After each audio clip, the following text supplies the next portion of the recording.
Põe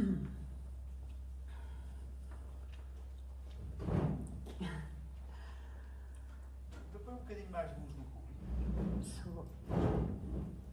Um bocadinho menos luz em cima de nós. Um bocadinho menos. Está bom. Só para não estarmos tão blinded.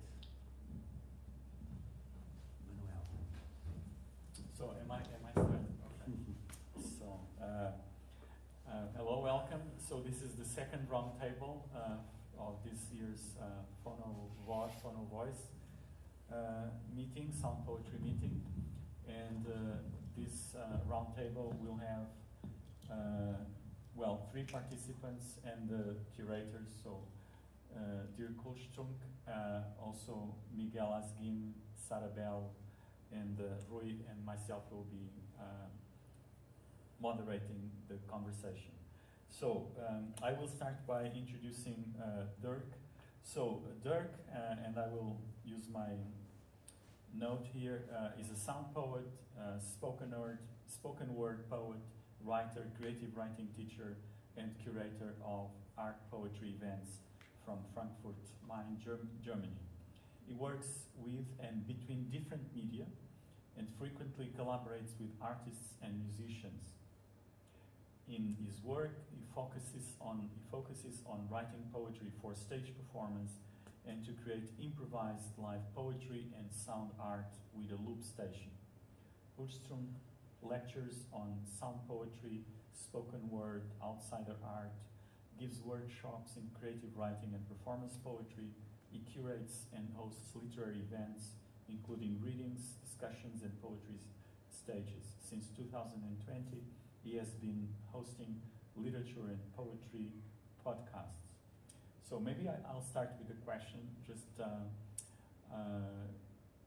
that tries to link your biography with the discussion yesterday. So I see from your biography that you have a broad range of practices that are part of your artistic activity, but also part of your teaching, part of your programming. It's interesting this mentioned to the podcast. So my question is, to start, how do you see sound poetry within the different practices that you have been developing over the years? Where's the place? How does it connect with the other practices? I think I got interested in sound poetry quite early because I got interested into Dada and Futurism when I was a teenager, I think. Just browsing the libraries and stuff, and so I was really fascinated by that. And like the first Hugo Ball poems, the sound poems, or the simultaneous poems they had. So these were the first influences, and I think they were like a red thread through everything I did, and it's always connected to the voice. So spoken word, of course, is about voice too, and it's a little bit like a trick. I call myself like spoken word poet, but I'm not like a regular spoken word poet, but it's rather minimalistic what I'm doing. I think like most spoken word poets would find it a little bit strange what I'm doing. Mm-hmm. But still I was connected to that scene, or I'm still connected to the scene, and find it interesting to perform there and to even perform experimental poetry on spoken word stage is possible. And so it's all connected to the voice, I would say. That's the basic part. Okay. So the interesting thing for me is that there are many categories, and often, and this again relates to yesterday's roundtable, often these categories also mean that the audience is rather different. Yeah. And so the audience for a spoken word event is very different from the audience for a sound poetry performance, for instance. So do you see a problem here? How, as a programmer, you see your role in trying to move across these categories and maybe break them down? Yeah, of course. That's what I'm aiming at, to break down these categories and to move in between not only different genres, but different audiences as well, and different spaces. and that's what I've always tried. And I really love to perform for an audience that is not a specialist audience, that have no idea about experimental poetry. Like very often I'm actually performing for just a regular poetry audience, so a lot of these performances will be in this category, but also in music performances or art galleries maybe. And so these are all very different, and I think it's possible that audience will accept this kind of poetry if you explain it to them. So that's always possible. And even if you're performing for some workers in a factory, you would find maybe they have some work songs, and that would be connection to vocal art, and it's always possible to find some connection, I would say. Rui, do you want to introduce Sara? Yes, with pleasure. So PHONOVOICE welcomed and invited Sara Belo for our second edition, and we'll have the opportunity to do a more thorough introduction later tonight. Mm-hmm. For now, it's important for you to understand that she's a Portuguese performer, poet, teacher, and sound explorer. Mm-hmm. And she engages in her practice the body, the voice, and in an intermediate experimental performance context, I think I could say. And I believe that much of your practice foregrounds this idea of the embodied voice, breaths, strains, resonances, even fragility. And maybe I could start with that idea of fragility, because I think that the corporeal elements of your sound poetry, of your vocal practice, are a form of dissidence. That is why we invited you for this year's PHONOVOICE, against a certain idea of a smooth, perfected voice in media culture. Do you agree? Yes, yes. Yes, I think it's allowed a little bit. I feel, yes, thank you. Yes, I love to mix many things, and one of the things is humanity in voice, so the fragility, the ugly sounds, also the beauty sounds. I'm not against of beauty sounds. I love this kind of thing. But I think, yeah, I try to put in scene the multiple nuances that human being can be, and this is include sounds very common and not so welcoming sometimes, like I don't know the name in English, gemidos, or sex sounds, for example, sounds from the pain sounds, but also beauty sounds. So I mixed a little bit, because I think we are all this in our voices. There is a level of emotional intensity. Yes, I think so. Yeah? Yes, because maybe I'm a mixed person from theatre and from music, so my dive in emotions is common. So it's something that I like to do, and that interests me. And yes, and I try to mix a little bit these open doors of persons of me in this case. And how is it that your last record, because you just published a record, a CD? Yes. How does it incorporate all of these elements? Yes, yes, I try. So the CD was I have support to do that, and because many years I do these kind of things without recording. It's not a thing that I pursue. I record other things to the composers, but not from my work.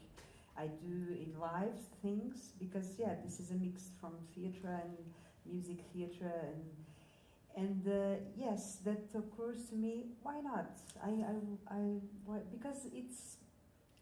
I think it's important to share in life, but also it's important to. Okay, this is a work. Yes, and I did, and now I'm working on other CD because I have a support from GDA. And yes, and now I think I'm going to, maybe sometimes I record things. It's difficult to record these kind of things, I think, because it's very, like you said, fragile and impure or imperfect or rude sometimes. So the energy of the scream, it's difficult to catch in a CD, I think, but I try my best. Well, maybe Miguel can give us some ideas on this as well, because you've been producing, recording CDs and music for a long time. Do you think that sound poetry is difficult to produce, record, publish, disseminate? Yeah, I do agree. It's, well, in fact, I really favor live recordings and live situations, even for music, not just for sound poetry. I think live performances are not perfect, but they have something, a plus, that makes them really, really appealing. And I think with sound poetry and what just Sara was talking about, a scream on the studio alone, it's very difficult to do properly. And the scream on stage, you really put your guts out, and it really works. So, yeah, I would say that I would prefer the imperfections of live, but the power of the live performance, definitely. So one question that occurred to me when I was listening to Sara and now Miguel, and also thinking about the work that Dirk has done with musicians. Now, I've seen that you have a lot of collaborations with musicians as well. Is the three of you are somehow well, you are a composer and a musician, but I mean, all of you have worked in this intersection between the voice, language, and music. Mm-hmm. And so I would ask you, all of you, how do you see this relation? So in your work, for instance, Dirk, in your case, how is music related to what you do with your voice and language? Well, for some reason, I always understood language as musical. There was always some kind of rhythm to the language, some kind of melody to the language, some kind of composition. I would say if you compose a sentence, you know, and even though if it's an instant composing, but I would say that's very much related to music from the beginning, really. And I don't know why this came like this, but I was just really listening to a sentence and very much in a musical way, hearing the rhythms of the sentence very strongly, and I really like the repetitions, which is also, of course, very strong in music, but of course also in talking we repeat a lot. You know? So I'm a little bit obsessed about repetitions, but it's also a rhythmic aspect, of course. Miguel? Well, in fact, I start as believing that I would become a poet, and so it didn't happen as I've planned when I was an adolescent, like 14 or 15, and it came to a point that in fact somehow the poetry disappeared completely under the composer until, well, not quite recently, but 20 years ago. I'm already not that young, so 20 years ago I was already quite far into my adult life. Mm-hmm. And to make a connection that in fact somehow I destroy my poetry, all the poetry. I destroy, not that I destroy literally the papers, but inside, well, conceptually I destroyed all the ways I had to write poetry and to somehow regulate the possibilities of writing a sentence, more or less what I would call the rules of composition. So like we say in school, composing, we ask the kids to compose a text. So the idea of composition, and in the fact, what I already told yesterday about the connection between the semantics and the phonetics. In fact, I'm trying to write after a certain point, at the beginning of the 21st century, I start writing poetry that is completely regulated by, let's say, by music. And so usually when I'm very happy about a poem is that a poem that I write with words, but I can't understand. That's the perfect poem. It's a poem that I cannot understand, that was mostly written for sound. And then afterwards, and for instance for my operas or my stage works, it's always like that, I try then to understand or devise a dramaturgy to define a kind of a thematic aspect, but that comes somehow after. And then so poetry becomes music. And so I'm really trying to find a state of integration between those two states. And so I'm trying to recover poetry back to myself, because in fact it's really part of me. So poetry probably in next years will become more and more prominent in my work than it has been in the past. That's just a belief, but maybe it will happen. So Sara was trained as a singer, and so I wonder if the discipline of singing and placing your voice in the syllable somehow is something that you are trying to break away from by going into these more visceral sounds. My relation with words, I love words, I love poetry, and I'm a singer, but also in theater, because it's strong in me, theater thing. We work mostly with words and with sentences and with meanings. And somehow when I discover a little bit Artaud, and I said, well, the dictature of the word, I try, so my experimental work, it's not so much in words, and of course I love this kind of works, phonetic works with the word, but for now, I prefer a little bit not work so many in this kind of field. But it's a little bit parallel, because in theatre I work so much with the words and in the certain way, and I see this kind of experimental thing without words, like a freer the voice from the meanings. So the meanings is other meanings, more primal, maybe more emotional, maybe. But yeah, maybe I will do a path with this kind of energy that the word, the phonetic energy of the word, that interests me. But for now, so the work we'll see today, it's not so many with the words. Let me add something that I think it's interesting, because this back and forth between poetry and music, somehow the poets have tried to approach music, but musicians have tried to approach poetry. For instance, I was just listening to Sara that, for instance, two pieces by Giorgio Ligeti, which is a main composer of the 20th century, Aventure and Nouvelles Aventures, without just phonetic writing, but in fact to make sense, to create a meaning. It just writes on the score emotions that the singers or the speakers need to carry out using those phonemes.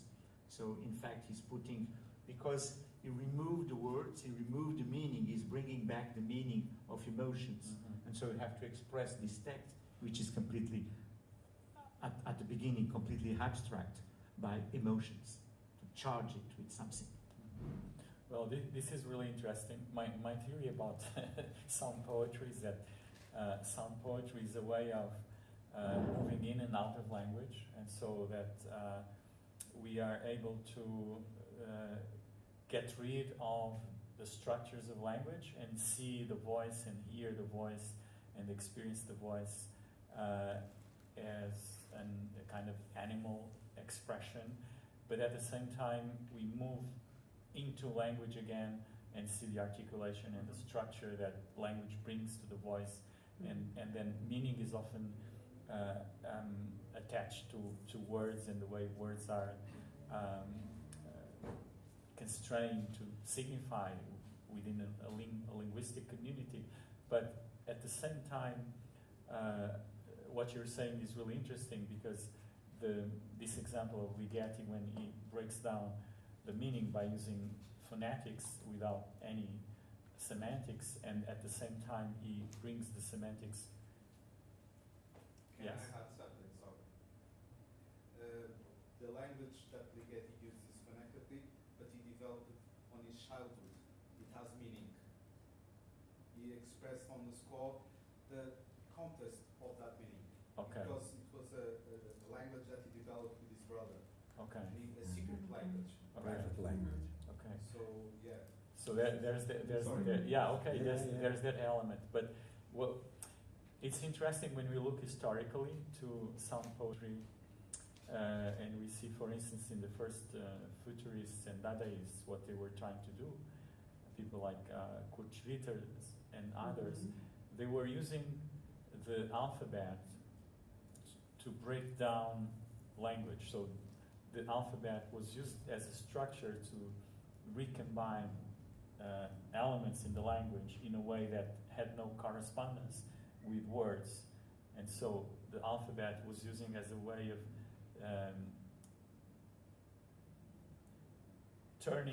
breaking down the meaning. And so giving to sounds, giving to language sounds the pre-linguistic their pre-linguistic origin. So just the sound, the pure sound, before it becomes articulated into meanings. And then later on, with the magnetic tape, the tape helped to do this, because you could mix and remix and combine by with speed, with just editing the tapes or using it backward, running it backwards. So you could do all sorts of transformations of linguistic expressions that would break down the meaning. So would turn the language into sounds. And now you can do that with electronic media as well. And so it's really interesting to see that example, that you often go back to primal emotions and primal sounds to give meaning to vocal sounds that is independent of language. So you try to give it some kind of experiential meaning that has no connection with linguistic meaning, but it's connected with your embodied existence and your presence in the world. That's my theory. Very nice theory, and agreed for most of it. You all come from different literary and poetry traditions, and I'm sure that you all have a certain canon, even though it's an experimental canon. And I would like to ask you, how is it that you, in your works, you try to question that canon or even expand it?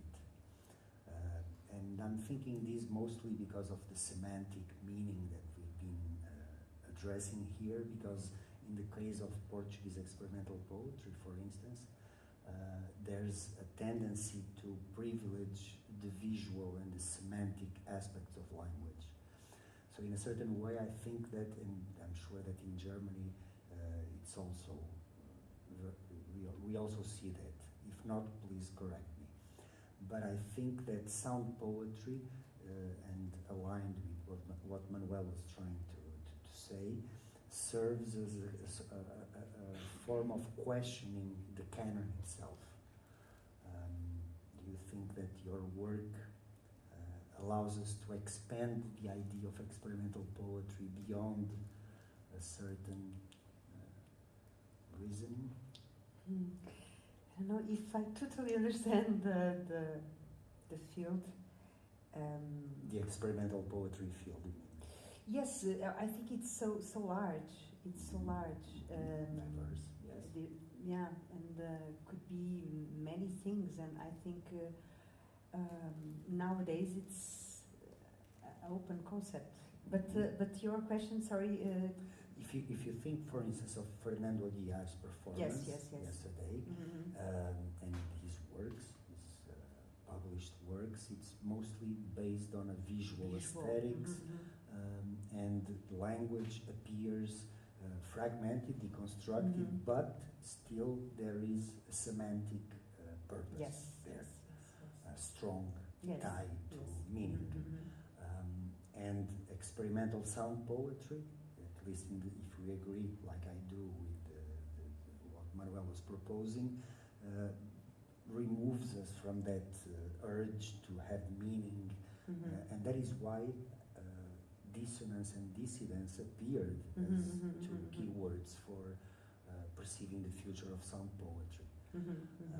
So do you think that in your performances, in your vocal experiments, you contribute somehow to changing this tradition? Because it becomes a tradition. Maybe. I have not this pretension. It's not up to you to say that. It's not up to me, of course. But yes, I feel that I am a little bit in another perspective, maybe, and other path. I love this path. I loved to see Fernando Aguiar yesterday, and this is I think it's really inspiring, and I feel that it's very inspiring and beautiful. But I'm more obsessed, or I'm more fascinated by the materiality of plasticity of the voice, and what can mean without words. So it's a meaning, but it's a meaning without words. I love. There are some works that I think it's in this kind of field. I think Kathy Berberian was a kind of pioneer in that field. She brings many things to the forbidden world, because she moved in classic field in the beginning. So I love this kind of pioneers like Meredith Monk, like Kathy Berberian, even Roy Hart. Roy Hart goes from theatre, but he tries to get the animal in the voice. So I'm inspired by that, and also there are an idea that it's so good to me, because I love Cavarero. I don't know if you know Adriana Cavarero. She wrote a book about the voice. So she speaks about the leftover of the voice when there are no words. So the voice is like a mean to mean something, a medium to mean something, and the thing, the leftover of the voice, it's marginalized, it's eccentric. Like said Enrique Pardo, it's something eccentric. So if I scream, it's something that it's too much. It's too much. So this is interests me a lot, and interests me also sometimes the power of the voice, the volume of the voice, the energy that could bring to the other when you do something. So yeah, I think this is very large, and my obsessions, it's about that. But I deeply admire the works, because I think it's a beginning, the Dadaism, Futurism, it's the beginning of this kind of, there are courage to do differently in that time. So I think this heritage, it's very important, and maybe we can try to do differently. And yes, but I think each one have some different obsessions or some different inspirations or some inquietations. I don't know if that word Yes, sounds good. Yeah, so I think, yeah, we are different. I think it's good.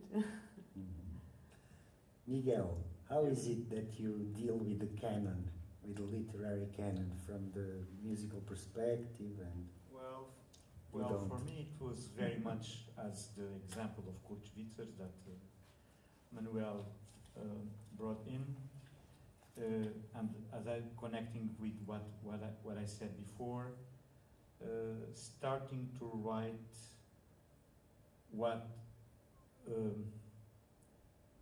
sounds,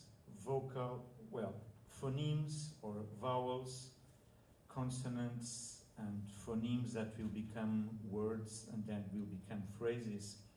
And what I'm trying to do is to be as much abstract, as much music as it can be. And then it might have a meaning. So it's just, I'm not putting the emotions as a start. It's a very abstract operations.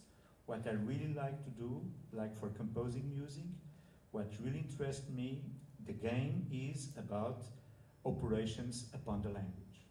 So it's like operations upon chords, rhythms, frequencies or notes, sounds, timbres, and here it's the same.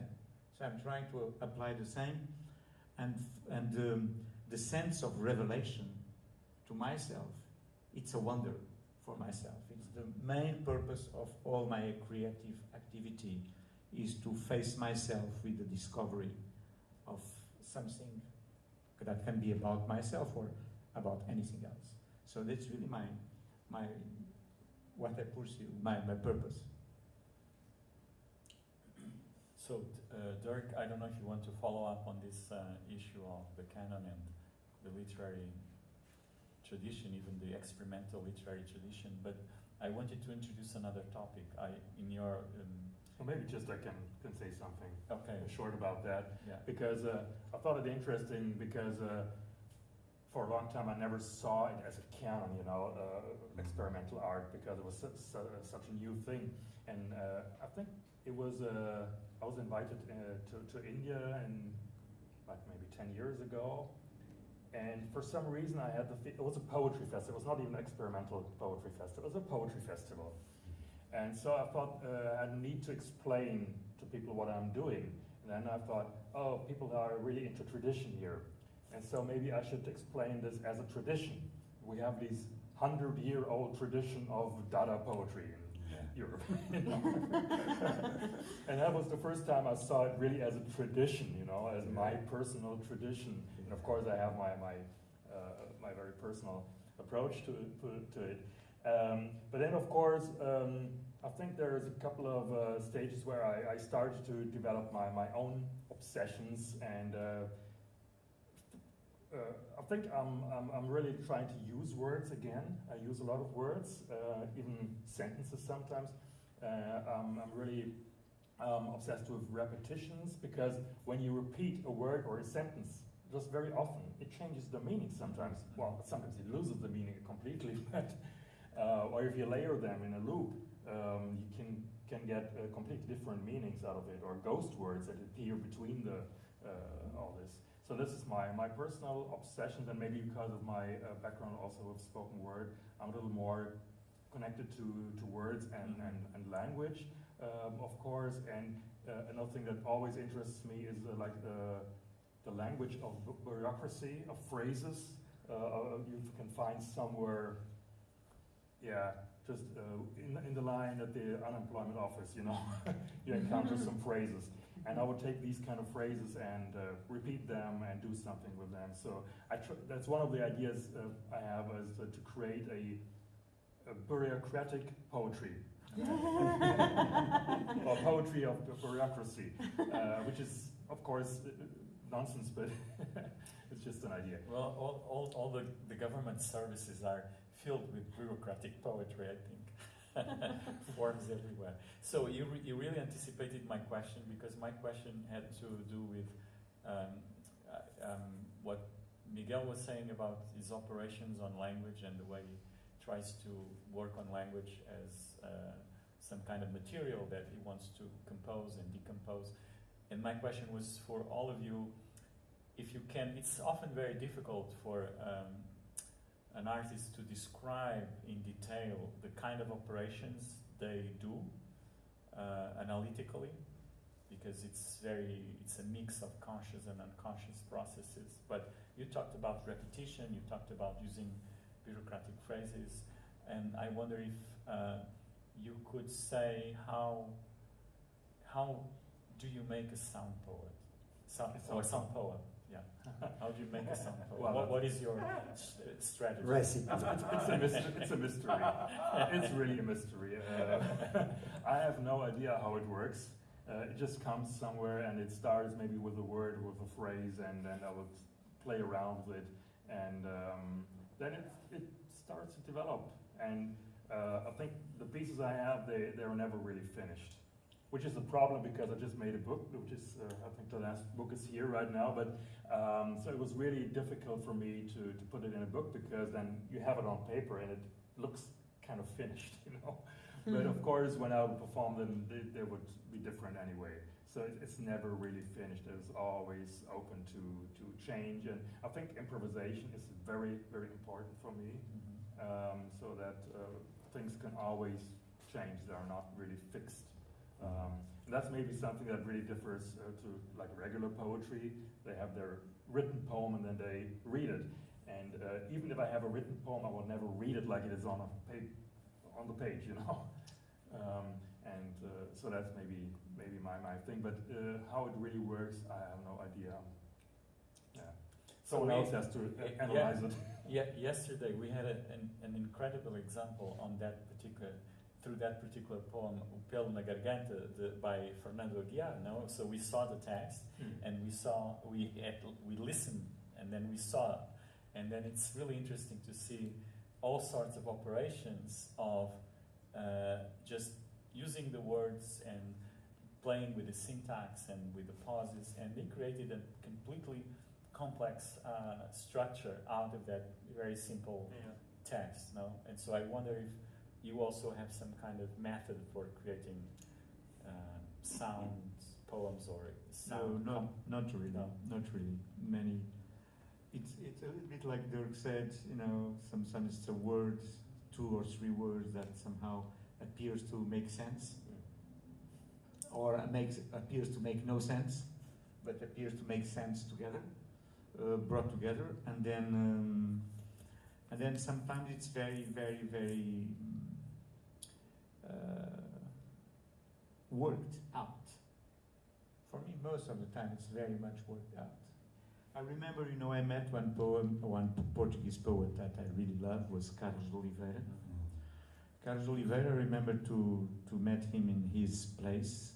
He was living in Lisbon, and he was used to work on a big, like A3 or A2 piece of paper, and he usually he writes very tiny poems, and like almost IQs, and he wrote something there, and then you could see him filling the whole paper. In the end, it was a huge poem, and in the end, I don't know if it was go like that, it finished with four little sentences. That was somehow the summary of the whole process. The whole process of travel, of a voyage. You know, it was amazing. So I think it's very much about that. You start with something that can be very tiny, and then it goes wild and broad, and then it comes back to something that. So it's that. So it's very unpredictable. Or you can regulate it. Sometimes I do that just by the sound of some phonemes and starting whoa, whoa, whoa, whoa, whoa, whoa, whoa, yeah, and then but with words. But in fact, the sound idea is just whoa, yeah, So I don't know. Could be like that. Yeah, I wonder in the case of Sara if recording plays a role now, because in this case we have the writer writing and rewriting, and that becomes a way of advancing this process. And I think in the case of sound, often, or music, often the recording is part of the process. I wonder if in your case the recording itself is a method for creating.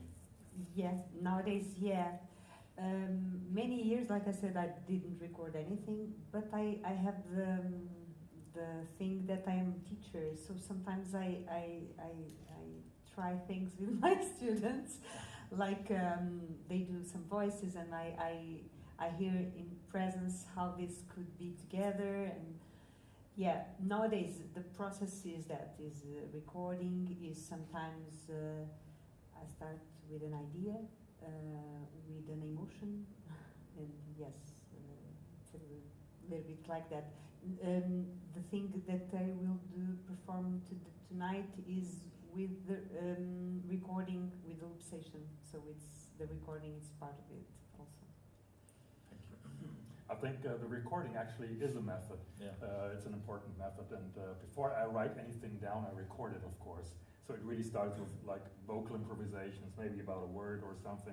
I record it, and then I see what I have there, and then maybe I write something down. Maybe I write something down that I hear, or that I imagine I would hear in that recording, and then I use that for the next recording or for the next recording session. So yeah, the process of recording and replaying and re-recording is quite important too. Yeah, I think that either writing or recording is a way of writing. Yeah. And in fact, it's a way to allow a textuality about something. And so to develop it through, let's say, memories, or memory as a big realm that you can go back and forth and so develop something. And yes, indeed. And for instance, all electroacoustic music that is made on tape with studio techniques that very much, in fact, in the 60s, all the sound poets or all the sound text composition, in fact, was taking advantage of what was being developed more or less some years before by the musicians in the recording studios. And so I think it's exactly the same process. It's a process of textuality about something that you are able to go through, and because you are able to write, or because you are able to record. And electroacoustic music or acousmatic music is really relies on that.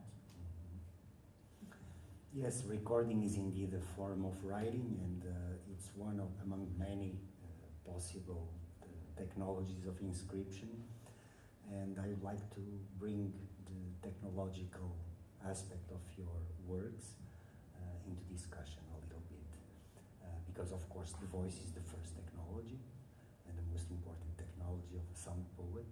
Paul Newton was, I mean, with microphones only, he was using his vocal apparatus to create these sonic environments, very complex sonic environments. And all of your works involve technology in many different ways. So I'd like to ask you, how is it that you navigate these dialogues or these distinctions or these empathies between voice as technology and other technologies, microphones, recording technologies, urban sounds that you incorporate into your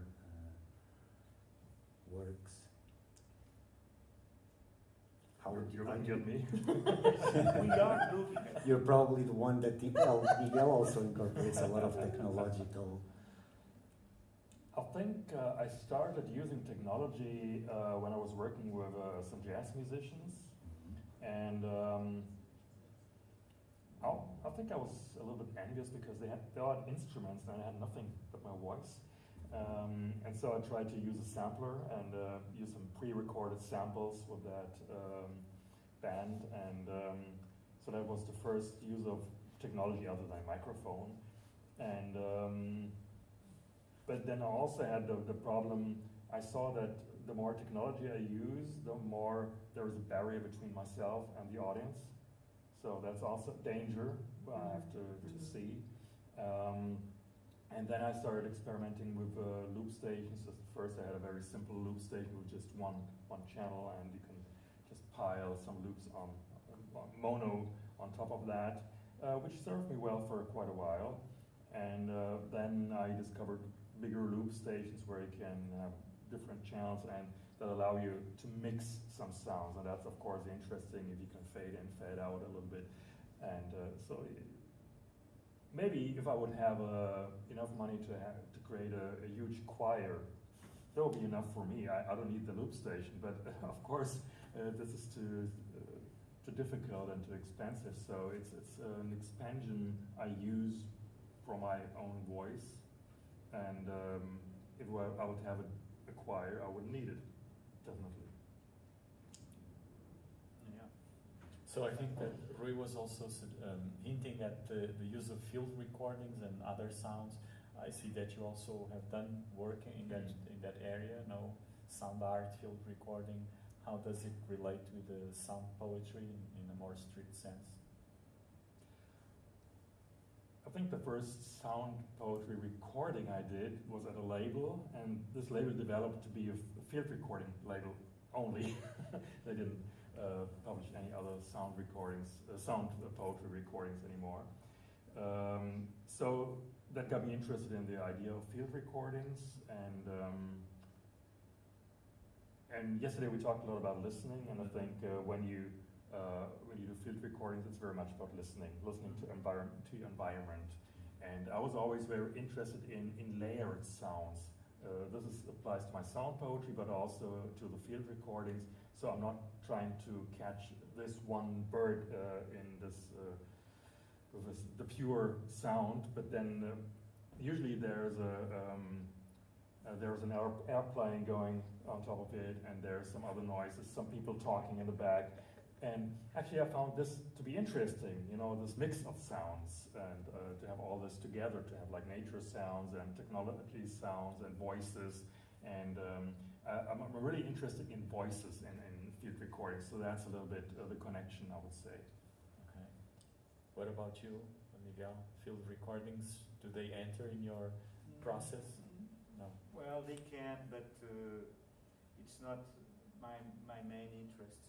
I'm much more interested in more abstract stuff that I'm more interested in real-time live processing. In fact, as You an forgot the mic? Oh, I'm sorry. I'm more interested in the live processings.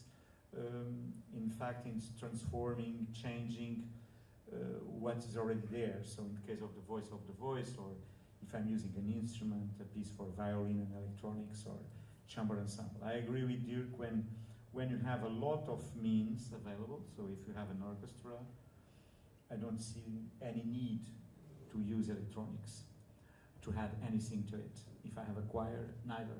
If I have a large ensemble, neither. So I think it's very useful, so to speak, using the technology. Of course, music is about technology.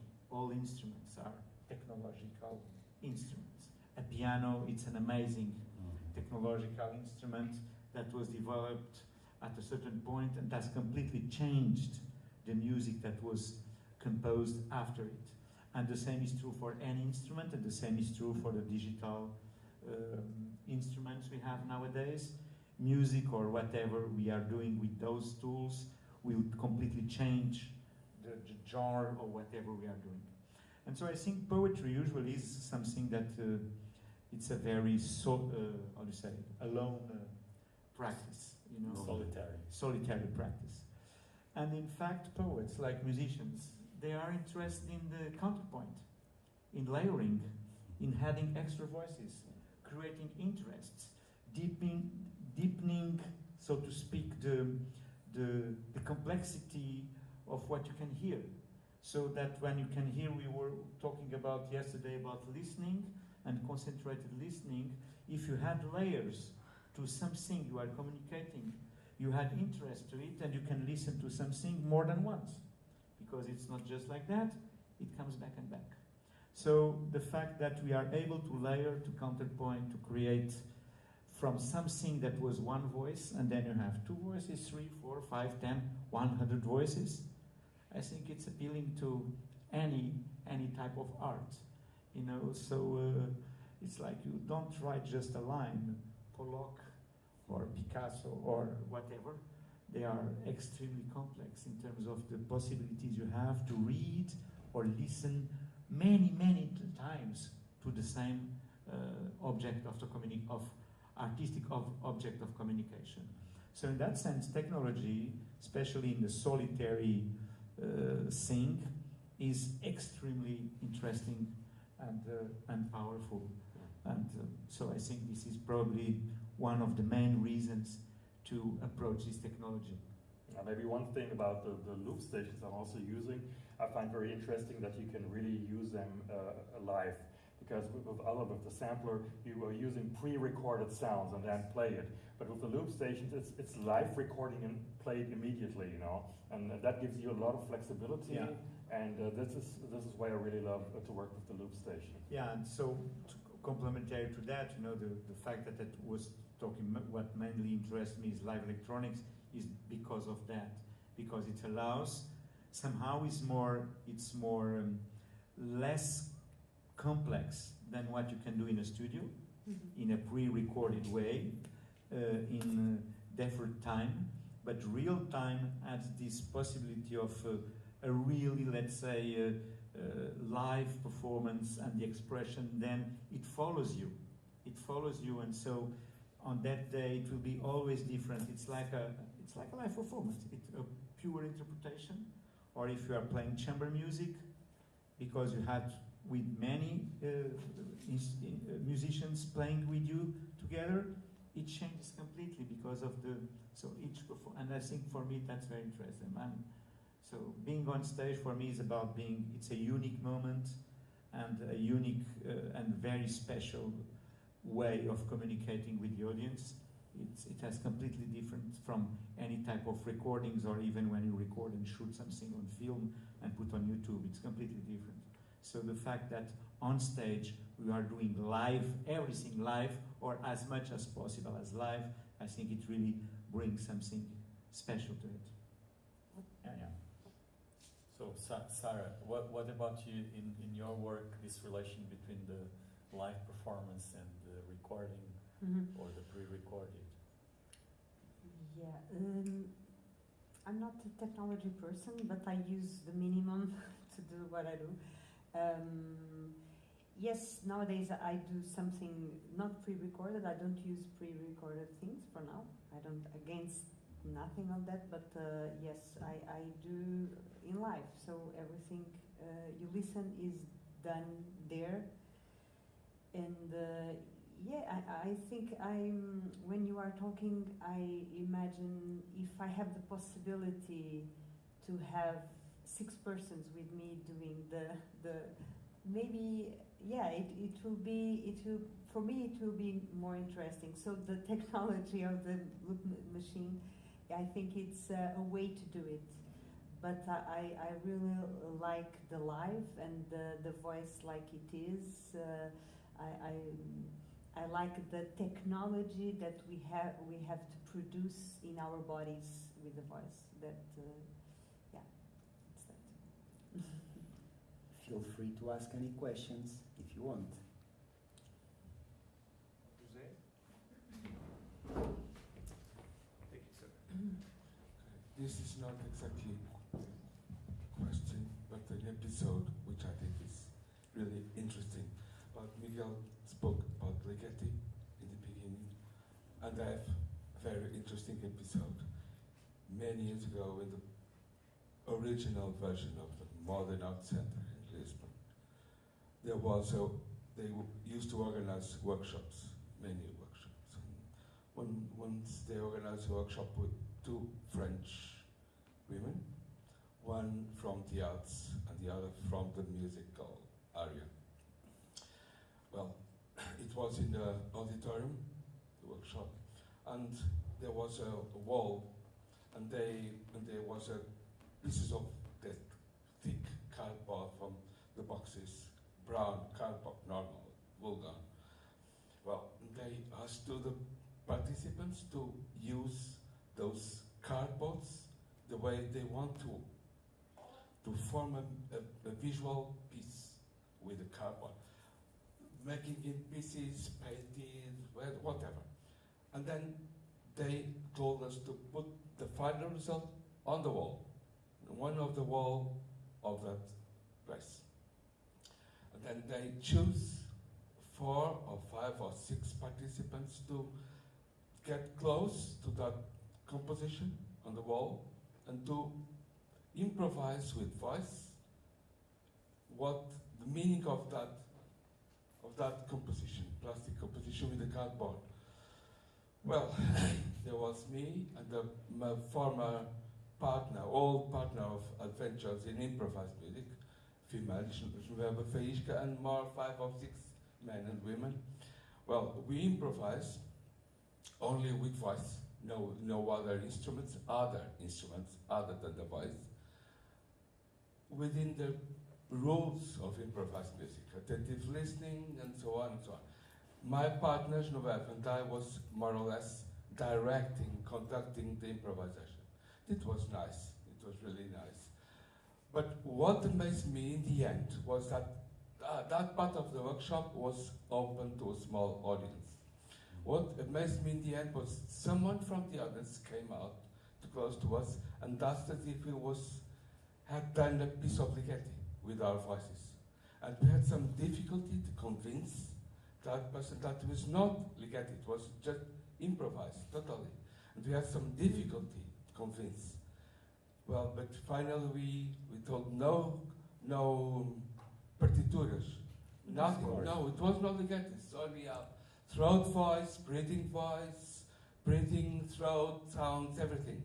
Well, it was really a really interesting reaction from someone from the audience. And unfortunately, that sequence was not recorded. Unfortunately. And they had conditions, Gulbenkian, to record it, but sadly it was not. Only this. Anyone else?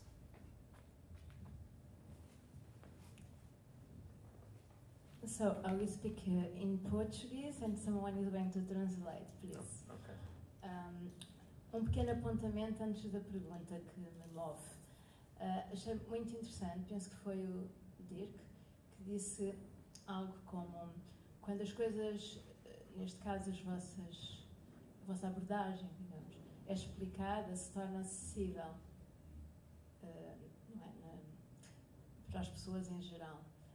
Isso remete-me para o quanto nos distanciamos de algo que foi e é nosso, porque todos fomos crianças, bebés, ou seja, as vocalizações, as relações, por exemplo, não é? E então há aqui algo que fica muito distante da nossa condição de adulto, mas que através das vossas criações, dos vossos atos criativos, das vossas performances, nos transportam e nos facilitam essa parte que continua a ser nossa como seres humanos. Mas a pergunta que eu tenho a colocar é devolver-vos as 2 questões que estão aqui no texto e que são como evocar o momento político presente através da poesia sonora e a outra, o que pode a voz contra a linguagem violenta do poder. Portanto, são 2 questões altamente pertinentes. Amanhã vamos votar. E eu deduzo, não é, no pouco que sei, mas que realmente através da vossa existência, das vossas atuações, dos vossos atos criativos, como eu já disse, e da vossa, eu diria até, existência / persistência, já é uma forma de responderem a estas 2 questões. mas talvez que vocês possam, de uma forma mais subjetiva e baseado no vosso percurso, acrescentar algo em relação a estes dois tópicos que estão aqui formulados. So I will try to translate. Desculpa, foi bocadinho longo. It's not easy, and actually I think she's just made one very important question that we as moderators should have done by now. So thank you. And I think mostly this is for Dirk. I think that we have to translate. The speaker was saying that she was taken by what you said when you mentioned that you explained what you did, and so it was interesting for the audience to understand what you were doing. And she was also saying that somehow, despite the fact that what sound poetry often does, which is to bring us closer to the sounds of the child, so the babbling and the vocalization of the child is something that somehow when we grow into adulthood, we get very far away from that kind of expression of voice and sound in our bodies. And so she was calling on us also to address the question that, well, calling on the two questions. The two questions that we've included in this year's topic, which is given the political moment, what can sound poetry do? Can you read? Sure, I can read it. How can we evoke the current political moment through sound poetry? And what can the voice do against the violent language of power? And this is also because tomorrow we have elections. Oh, okay. So how can we, you, evoke the current political moment through sound poetry, through your works? And what can the voice do against the violent language of power? So maybe a simpler way of putting that question, because of course that question is the question of the curators, is to ask you, when we invited you and explained that this was the topic for this year, how did that resonate with you in the way you were preparing for tonight's performance? So how did you understand and how did you interpret those questions? And do you think those questions are relevant? Well, I always understood sound poetry has some political aspect, like the first sound poems of the Dadaists, especially Hugo Ball. They were a specific reaction to the situation in World War I, and he was trying to get away from the language of propaganda. That was one of the reasons why he created his own language. I want to have my own language. That's what he said. Far away from the language of propaganda, because I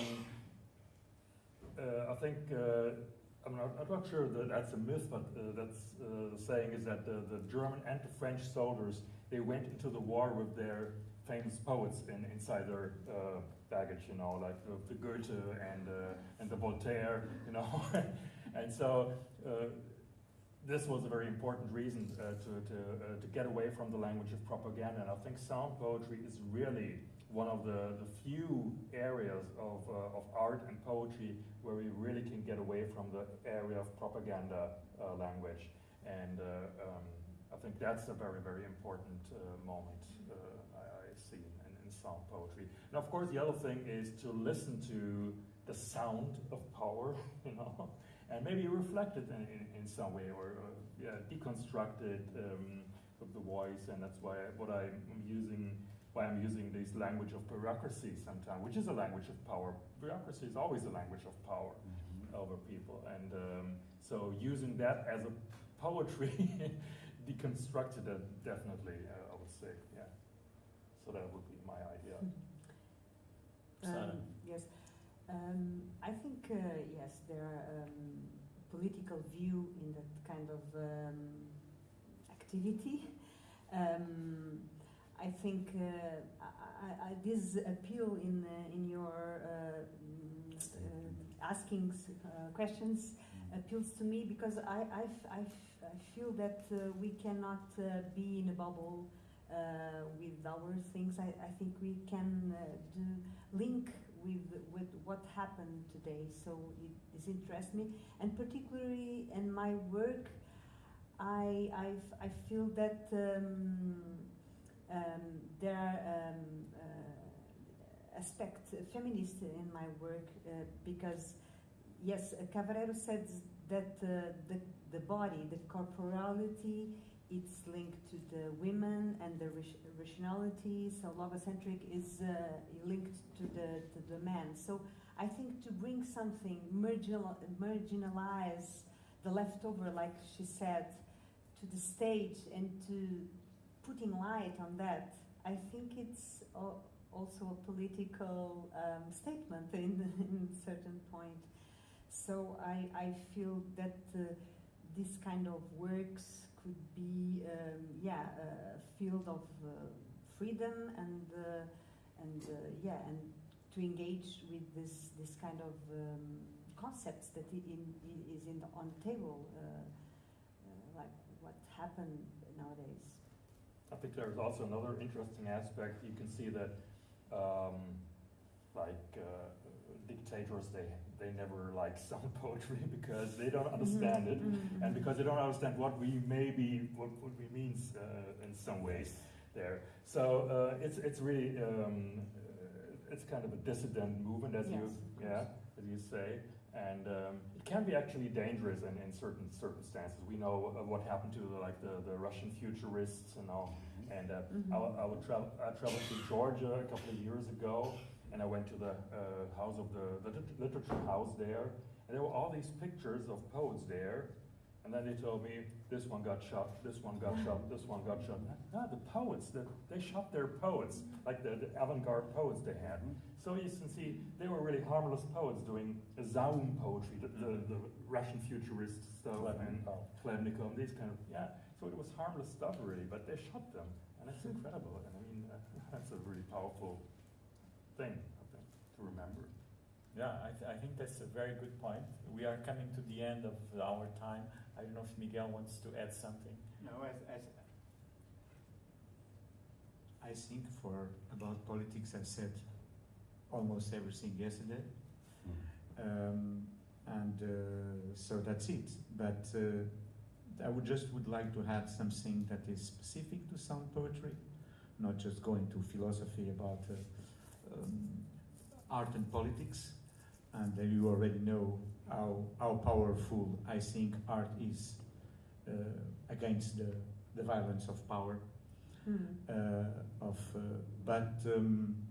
About sound poetry, I think it's very interesting for me as a musician, somehow poet, is that I always felt that governments, of course dictators, are very afraid of people from theater, for instance, because they can speak aloud and they can speak out and say things very clearly that everyone can understand. And so somehow they can gather people for their cause. And for instance, musicians, they're completely hopeless in that sense, because they are doing a completely abstract stuff. And so no one in power is afraid of musicians. You know, if you ring the bell, if you ring you play the drum, even the loudest you can, it makes absolutely no harm to no one in power. But sound poetry, because of this ambiguity between sound or between sound and meaning, can be very powerful, and I think it is very powerful. Not only because of what Dirk said, but in general, when you take Artaud and many other people, you know, even if themselves they do not call themselves sound poets or things like that. Henri Chopin is it was very strong statements, and as you know, he could not go to France at all because he was persecuted there, so he lived in democracy times in exile in UK.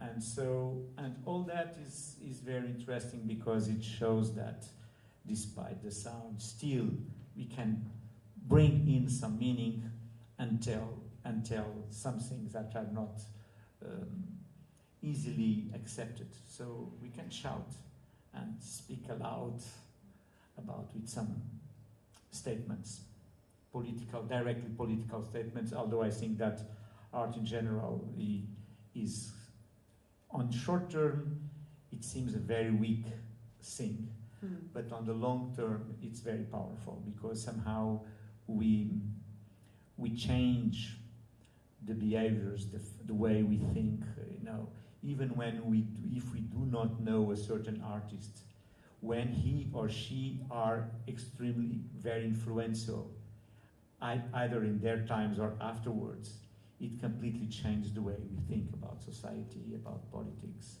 and we'll never go back again. So we are very powerful by definition. It doesn't seem, but we are dangerous, extremely dangerous. I like that. Well, if they shot poets, no, they must be doing something. So we invite you all to come to the performance tonight, this evening. Dirk Huelstrunk will be at 9 o'clock, and then Sara Belo at 10 o'clock. And so I want to thank our panel, so thank you. Thank you. Thank you very much.